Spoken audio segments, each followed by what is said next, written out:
Bismillahirrahmanirrahim. Assalamualaikum warahmatullahi wabarakatuh. Perkenalkan, nama saya Efrileni Rauf. Saya sebagai dosen tetap di Program Studi Pendidikan Profesi Bidan Fakultas Ilmu Kesehatan Universitas Muhammadiyah Gorontalo. Hari ini saya akan membuat video sebagai syarat untuk mengikuti sertifikasi dosen dengan pemenuhan dokumen pernyataan diri dosen unjuk kerja Tridharma Perguruan Tinggi bidang pengajaran. Hari ini saya akan membawakan mata kuliah yang telah saya ampuh, yaitu mata kuliah Fisika Kesehatan dan Biokimia dalam Praktik Kebidanan. Capaian pembelajaran dalam mata kuliah Fisika dan Biokimia dalam Praktik Kebidanan yaitu mahasiswa mampu menjelaskan tentang fisika kesehatan. Yang kedua yaitu mahasiswa mampu menjelaskan tentang biokimia, dan yang terakhir yaitu mahasiswa mampu mengaplikasikan fisika kesehatan dan biokimia dalam praktek kebidanan. Untuk capaian pembelajaran dalam mata kuliah ini, yang pertama yaitu mahasiswa mampu menjelaskan konsep termodinamika dan dampaknya pada manusia. Yang kedua yaitu mahasiswa mampu menjelaskan tentang fenomena tekanan dalam tubuh manusia. Yang ketiga yaitu mahasiswa mampu menguraikan besaran vektor dan gaya dalam tubuh manusia.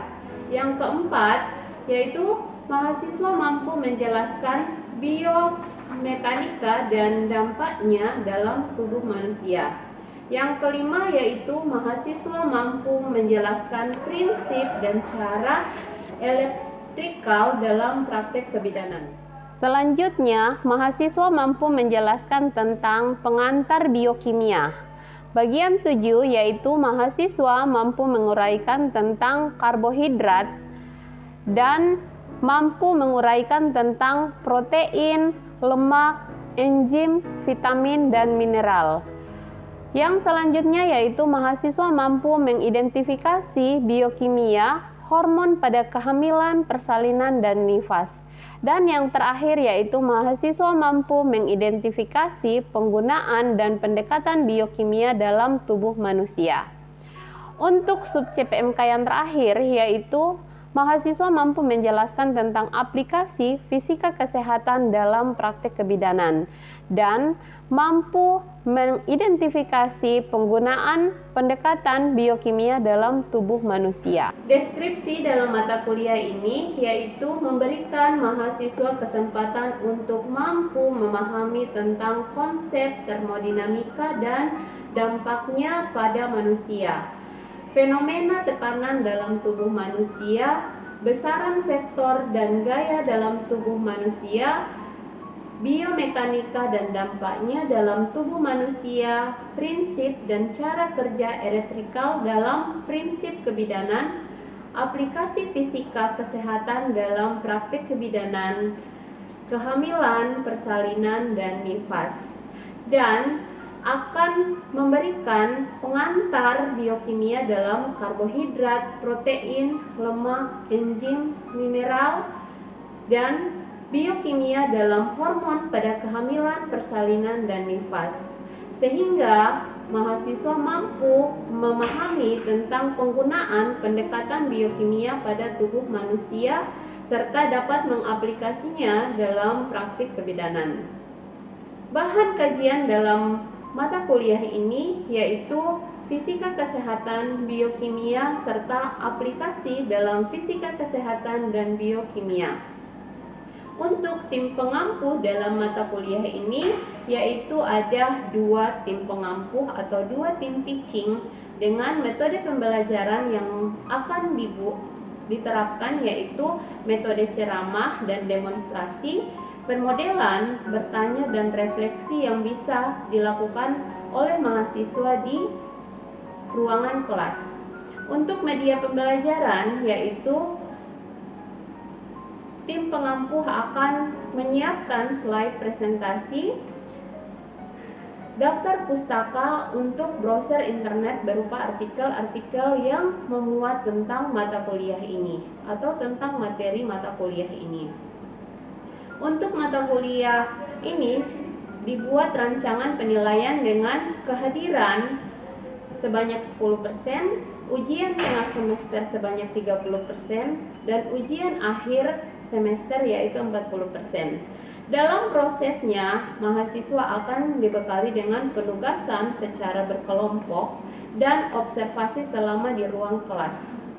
Ambang batas kelulusan dalam mata kuliah ini telah ditetapkan nilai standar batas lulus untuk aspek knowledge, afektif, dan psikomotor yang harus dilakukan oleh mahasiswa dalam proses pengajaran, yaitu minimal nilai dari pembelajaran ini mendapatkan 58 dan minimal C.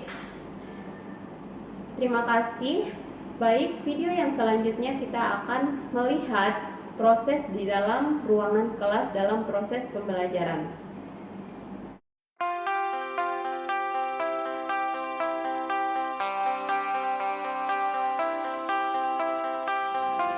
Bismillahirrahmanirrahim. Assalamualaikum warahmatullahi wabarakatuh. Waalaikumsalam warahmatullahi wabarakatuh. Baik, hari ini kita akan belajar ya. Untuk mahasiswa semua sudah ada di sini? Baik, hari ini kita akan belajar tentang mata kuliah fisika kesehatan dan biokimia dalam praktik kebidanan. Ya, hari ini kita sudah masuk pada pertemuan kelima ya. Baik, sebelum memulai pembelajaran hari ini, kita seperti biasanya membacakan ayat-ayat suci Al-Quran ya. Pertemuan terakhir sudah sampai ayat berapa? 155. Jadi kita lanjutkan ke 156 ya. Oke, silahkan dimulai.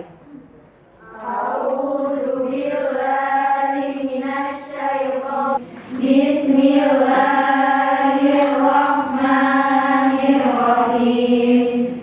Ya ayyuhalladzina amanu la takunu kalladzina kafaru wa qalu liikhwanihim idza darabu fil ardi aw kanu tadallu fi sabilillahi aw muttum lamaghfirah.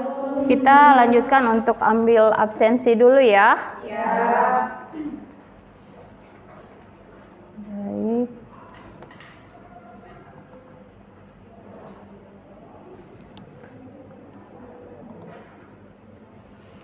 Untuk ada yang tidak hadir?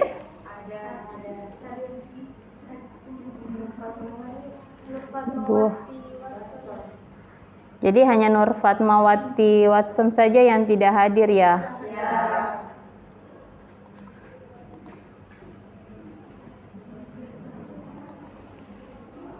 Oke. Baik. Adik-adik, hari ini saya akan memaparkan materi ya. Dan kita akan ada sesi demonstrasi pada akhir pembelajaran. Jadi izinkan saya untuk mengambil video hari ini sebagai syarat untuk pemenuhan pembelajaran ya. Kira-kira semuanya bersedia untuk dipublish? Oke, terima kasih atas kerjasamanya ya. Jadi pada materi hari ini kita akan belajar tentang elektrikal dalam praktek kebidanan. Oke, baiklah. Ini pernah lihat gambar ini? Ini gambarnya dilihat di mana?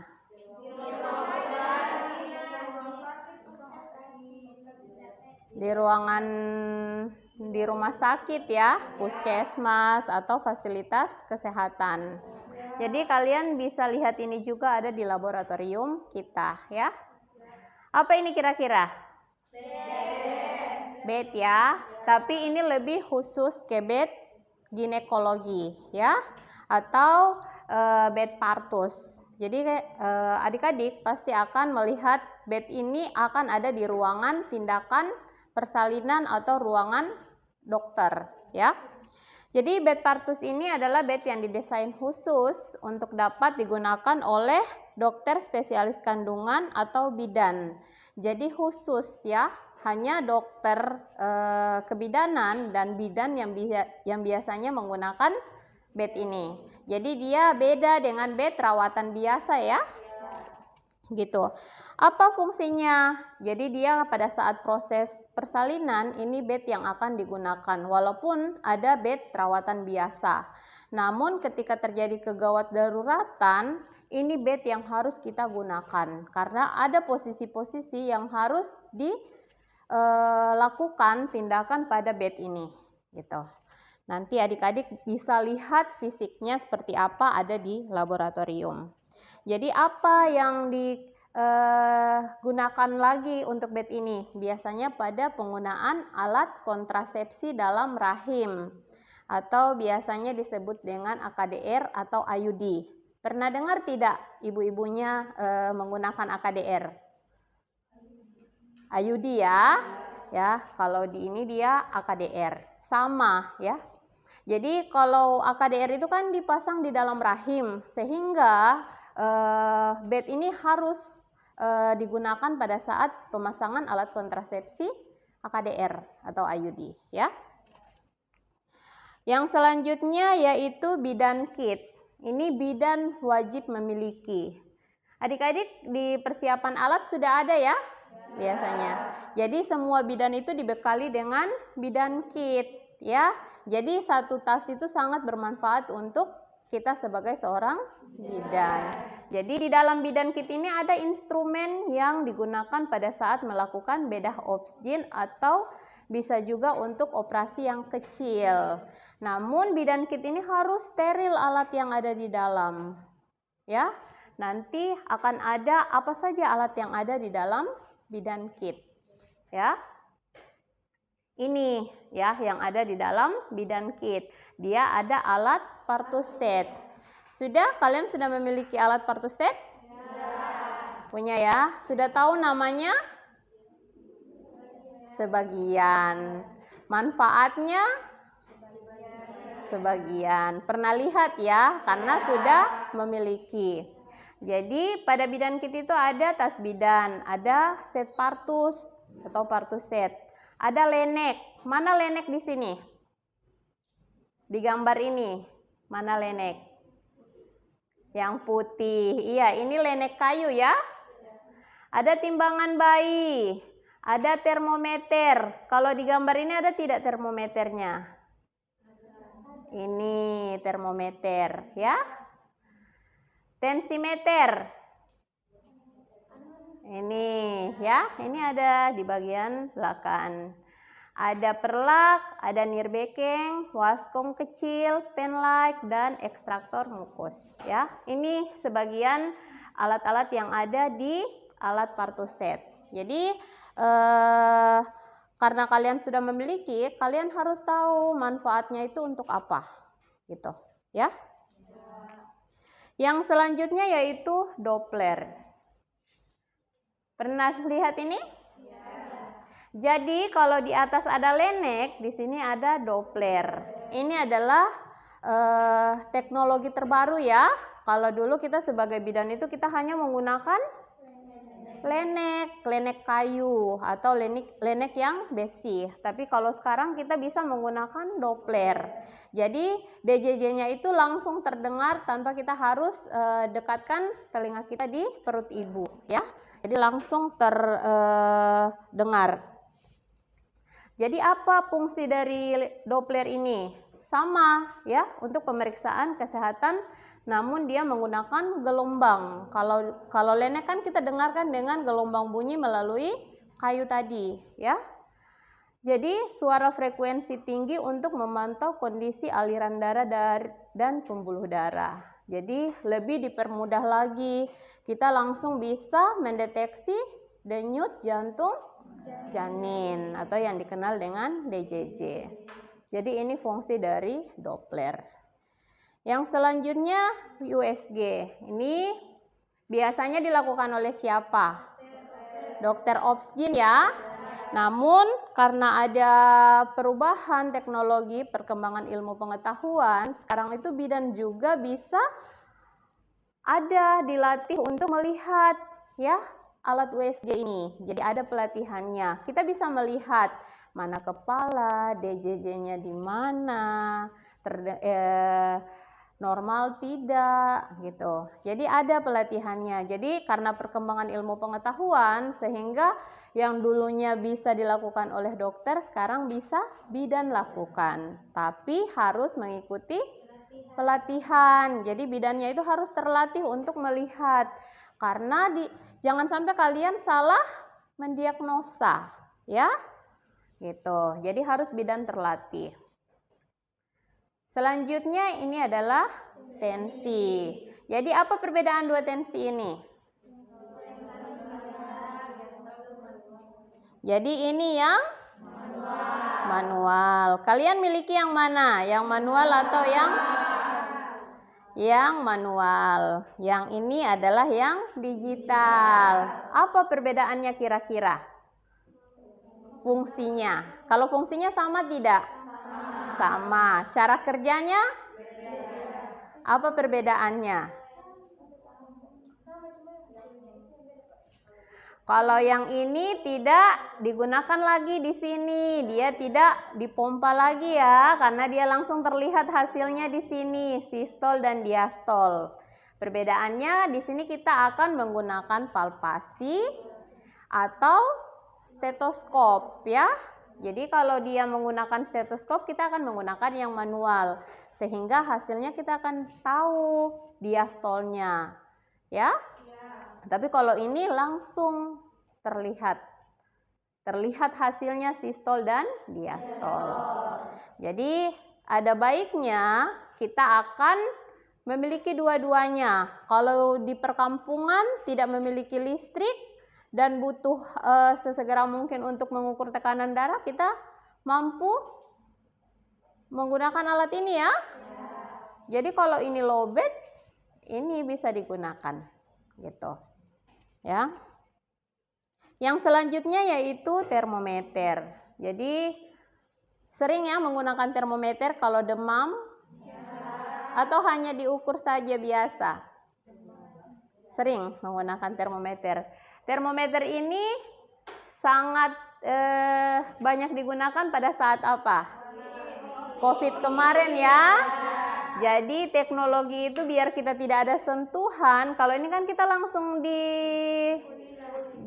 ini ya, langsung ada sentuhan dengan ada kontak dengan pasien. Sedangkan COVID kemarin kita tidak bisa ada kontak ya. Jadi kita menggunakan termometer yang digital seperti ini ya. Apa fungsi dari termometer? Yaitu sama-sama dia mengukur suhu ya. Jadi alat pengukur suhu ini dalam bidang kedokteran berfungsi sebagai pengukur suhu tubuh manusia untuk mengetahui seseorang dalam kondisi demam atau tidak. Jadi kalau demam dia langsung terbaca ya suhu tubuhnya berapa ya. Termometer ini kira-kira hanya digunakan di tubuh manusia atau bisa digunakan di yang lain? Bisa ya.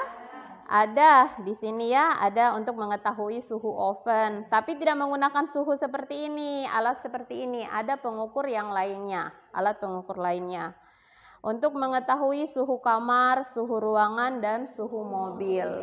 Namun termometer yang khusus untuk kebidanan kita menggunakan yang seperti ini, gitu. Yang selanjutnya stetoskop. Jadi stetoskop ini alat medis yang digunakan oleh dokter untuk mendengar suara organ dalam rongga dada seperti jantung dan paru-paru. Jadi kalau biasanya kita akan menggunakan stetoskop ini pada pemeriksaan tensi tadi ya. Tensi yang manual, ya. Baik, pada materi ini silahkan jika ada yang mau bertanya. Waalaikumsalam warahmatullahi wabarakatuh. Baik, perkenalkan saya Atira Pengeliu. Di sini saya ingin bertanya, Ibu, apa perbedaan dari fungsi bed ginekologi dengan bed perawatan? Bagus sekali pertanyaan yang tadi ya. Jadi kita lihat kembali ini ya, bed ginekologi ya. Jadi kita lihat fungsi dari bed ini ya. Tadi sudah sempat saya jelaskan ya sekilas tentang bed ini. Jadi kalau di perawatan biasa kita tidak difasilitasi dengan alat ini ya, menyangga kaki.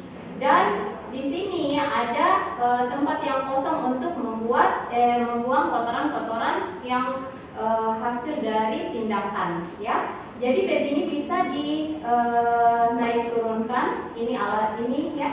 Ini penyangganya. Jadi bisa dirubah posisi-posisi ibu, ya. Jadi posisinya itu bisa litotomi, ya, dan posisi-posisi lainnya. Kalau pertolongan persalinan yang dengan tindakan atau kegawat daruratan, jadi biasanya yang di bagian sini ini dibelah dua, ya.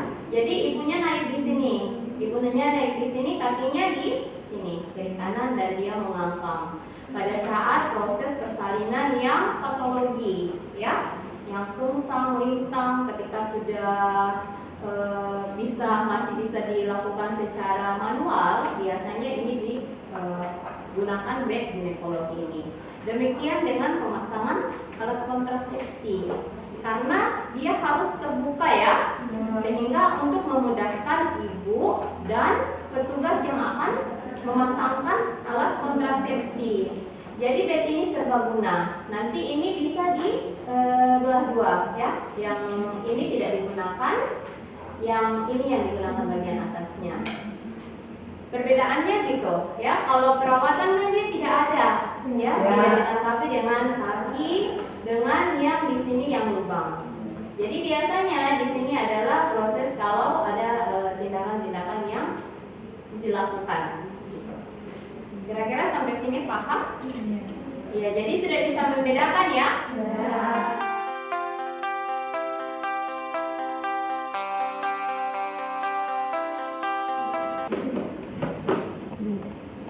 Baiklah, kita akan mulai pada metode demonstrasi ya. Ya. Tadi saya sudah jelaskan tentang cara, fungsi, dan jenis-jenis yang kita akan gunakan di kebidanan ya. Kita akan evaluasi kembali pengetahuan adik-adik ya. Jadi dari alat-alat ini kita sudah pinjamkan dari laboratorium kita, dan yang bisa dibawa sudah dipinjamkan di ruangan kelas ya. Kecuali bed tadi ya yang jadi pertanyaan, itu tidak bisa dibawa ke sini ya. Oke, kita akan lihat dari ini. Ini apa? Desimeternya ya. Jadi ini sama dengan yang digambar tadi, ya, tensinya. Ini yang manual ya. Yang manual. Kalau yang tadi yang digital di laboratorium sedang digunakan, jadi tidak bisa dipinjam. Ini yang manual. Sudah lihat semua karena memiliki ya? Ya. Oke, tensi apa namanya? Stetoskop. Jadi ini stetoskop, realnya ya? Ya. Oke. Kalau ini apa? Doppler. Doppler apa namanya tadi? Lenek. Ini real lenek. Jadi leneknya ini lenek kayu ya. Ini Doppler ya, contoh Doppler realnya. Ini apa fungsinya tadi? Untuk mendengarkan denyut janin. Oke. Ini batu set ya. Jadi ada beberapa alat yang ada di dalamnya ya. Ini apa namanya tadi? bak instrumen. Oke, tadi tidak ada ya, karena elektrikal itu adalah alat-alat yang digunakan. Ini adalah bak Instrumen. Oke, ini bak instrumen, paku set, Doppler, klenek, tensi, stetoskop.